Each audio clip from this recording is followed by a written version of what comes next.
If you haven't noticed, opportunities for air travel have been a little scarce as of late.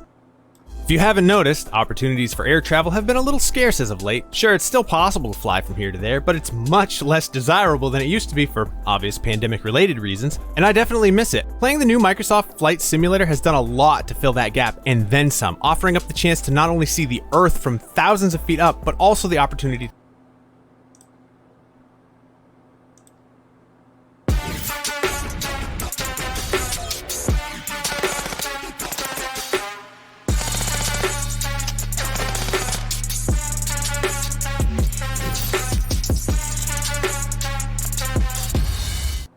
If you haven't noticed, opportunities for air travel have been a little scarce as of late. Sure, it's still possible to fly from here to there, but it's much less desirable than it used to be for obvious pandemic-related reasons, and I definitely miss it. Playing the new Microsoft Flight Simulator has done a lot to fill that gap, and then some, offering up the chance to not only see the Earth from thousands of feet up, but also the opportunity to take control of one of 20 different planes to chart my own courses.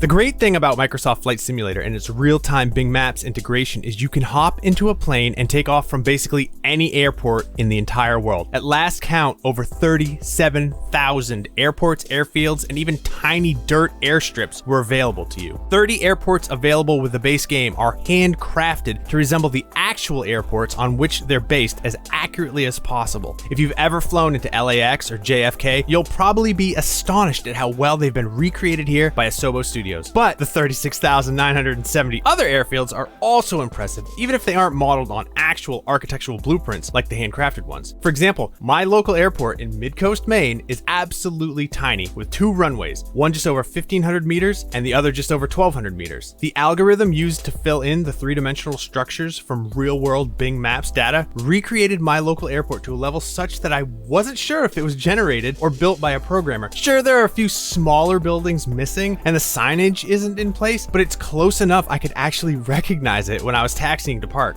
But that's just my small rural airport. The real joy of Microsoft Flight Simulator has been visiting places I've never been before. I watched a short YouTube video on Hong Kong the other day, and when it was over I thought, you know what, it'd be cool to fly over Hong Kong at night, I bet. And so I fired up Flight Simulator and I did. And it looked incredible. I was able to fly around the city and see the towering skyscrapers lit up and the warm orange hues of halogen and cool blues of mercury streetlights on the patchwork of city streets below. Couple that with a half moon reflecting off the ocean and a few low clouds, and it was sublime, almost like a lo-fi hip-hop beat come to life. Beyond Hong Kong at night, I visited other places on my bucket list, flying lower and closer than real life would ever allow. I took off from the international airport in Rio de Janeiro, Brazil, and immediately pointed the nose toward Christ the Redeemer, the massive granite statue overlooking the city. After circling around, I radioed the tower and went back in for a landing. The level of detail in the model of the statue is incredible. I flew a similar sightseeing tour of the Great Pyramids, coming in lower and closer than any real-life plane would be allowed. I also took a tour of the Grand Canyon, dropping down inside and carefully maneuvering my plane between its foreboding walls. I have to say, Microsoft Flight Simulator is scratching my travel itch while letting me explore and experience more than I ever could, simply sitting in seat 24C on a commercial jet. It's almost an addiction at this point. If I'm watching a YouTube video or something on Netflix and I see an interesting location, I make a note to visit it later in Flight Simulator. With no clear end in sight to the stay-at-home and quarantine order still covering so much of the country and much of the world, Microsoft Flight Simulator let me escape the confines of my small town and explore the world anyway. And for that, I absolutely cannot wait for its full PC release on August 18th.